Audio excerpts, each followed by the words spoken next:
झुरळाची party काढली. आपण झुरळाची party म्हणू त्याला. आता तो मुलगा कुठे आहे? तो मुलगा आहे अमेरिकेत. छोट्याशा सुप्रीम कोर्टाच्या न्यायाधीशाच्या विधानामुळे ही कॉक्रोच पार्टी तयार झाली. जे युवक पुढे येतात, काही ना काही RTI टाकतात, लढत बसतात, हे सगळे कॉक्रोच आहेत, झुरळ आहेत. म्हणजे सुप्रीम कोर्टाच्या सर्वोच्च ठिकाणी बसलेला माणूस देखील या देशातल्या लोकसंख्या वाढलेल्यातल्या तरुण पिढीला झुरळाची उपमा देऊ शकतो. ही धाडस हे आज सिस्टीममध्ये तयार झालेलं आहे. एक एक रस्ता करायला महाराष्ट्र सरकारला 213 कोटी 220 कोटी रुपये 1 किलोमीटरला खर्च करतो महाराष्ट्र सरकार. आणि नितीन गडकरी हे तोच रस्ता 40 कोटीत 35 कोटीत 38 कोटीत करतात. एवढा फरक नितीन गडकरींना काही समजत नसेल बहुतेक. पण न मागितलेले रस्ते ह्या देशात होऊ शकतात आणि त्या रस्त्यांवर 1 लाख कोटी 1.5 लाख कोटी रुपये खर्च करायची सरकारची इच्छा असते. निवडणूक आयोगाने आमचा पक्ष काढून, संस्थापक आमच्याकडे असतानाही आमचा पक्ष सगळा चिन्हासकट त्या दुसऱ्या लोकांना दिला. मी न्याय कसा असतो हे सांगण्यासाठी ही 2 उदाहरणं दिली. त्यामुळे न्यायालयात न्याय मिळेल अशी आशा देशात आता फार कमी झालेली आहे.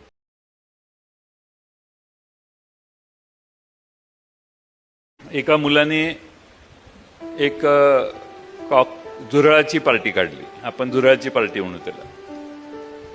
तर त्याला किती 2 कोटी का बरेच फॉलोअर्स तयार झाले. आता तो मुलगा कुठे आहे? तो मुलगा आहे अमेरिकेत.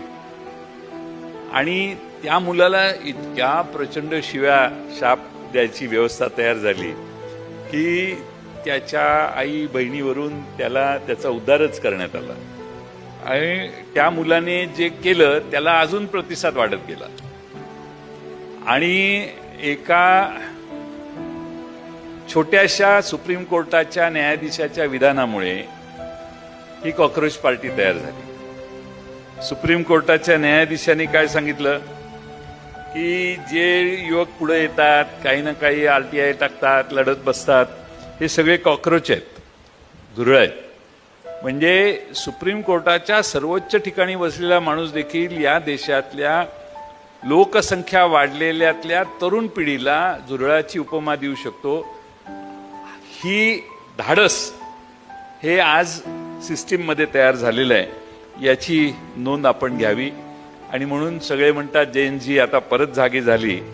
त्या झुरळाच्या रूपाने माणसांनी एवढ्या प्रतिक्रिया दिलेल्या आहेत की लोकांच्यात हळूहळू जागरूकता निर्माण झाली.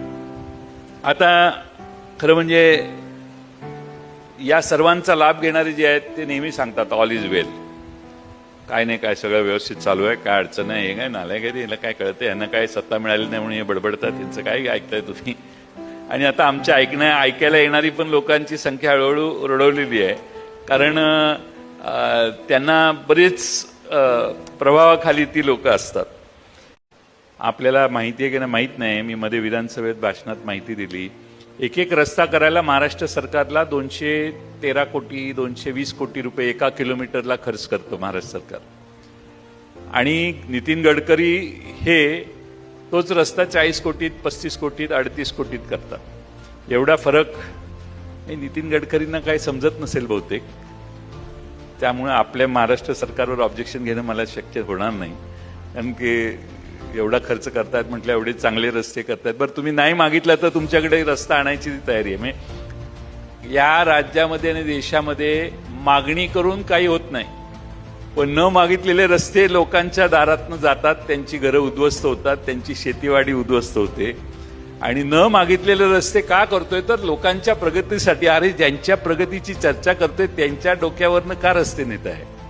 त्यामुळे न मागितलेल्या गोष्टीत या देशात न मागितलेलं काय होऊ शकतं तर रस्ता फक्त होऊ शकतो. तुमची अडचण होत असेल तर मी आपलं सूर बदलतो भाषणाचा, आपलं काही प्रॉब्लेम नाही. पण न मागितलेले रस्ते ह्या देशात होऊ शकतात आणि त्या रस्त्यांवर 1 लाख कोटी 1.5 लाख कोटी रुपये खर्च करायची सरकारची इच्छा असते. पण त्याचबरोबर या देशातल्या, या राज्यातल्या आशा वर्कर्सचे पगार, अंगणवाडीत काम करणाऱ्या कर्मचाऱ्यांचे पगार द्यायला सरकारला संधी मिळत नाही, वेळ नसतो किंवा पैसे नसतात. पण लाख कोटी 1.5 लाख कोटी रुपयाचे रस्ते करणं हे आमच्या आयुष्याचं आता कर्तव्य आहे. पण ठीक आहे, ते वर्ध्यापासून आता एक शक्तीपीठ महामार्ग होणार आहे. वर्ध्यापासून तो कुठं जातोय? त्या गोव्याला जातोय. आता त्या राज्याचं हित करायची काय गरज आहे आपल्याला? बरं, वर्ध्यापासून निघालेला रस्ता इकडं जयगड बंदराकडे न्यायला काय प्रॉब्लेम नाही ना. तो तिकडं पाक गोव्याकडे कशाला न्यायचं? आपल्या राज्यातल्या बंदर जोडायचं का गोव्याचं बंदर जोडायचं? पण ठीक आहे, आता वर्ध्याच्या पलीकडे काय देव नाहीत का? रामटेक सारखा देव नागपूर जिल्ह्यात आहे. नागपूर जिल्ह्यात शक्तीपीठ मार्ग का जात नाही? त्याच्या पलीकडं भंडारा गोंदियामध्ये पण काहीतरी देवळं असतीलच का नाही? तिकडं वर का नाही जात? तो वर्ध्यापासूनच शक्तीपीठ मार्ग का सुरू होतो? या सगळ्या प्रश्नांची उत्तरं सरकारला द्यायची नाहीत. आम्ही मागितली तर त्याच्यावर उत्तर येण्याची काही शक्यता नाही. तुमच्या आयुष्यात आता फार कमी झालेली आहे.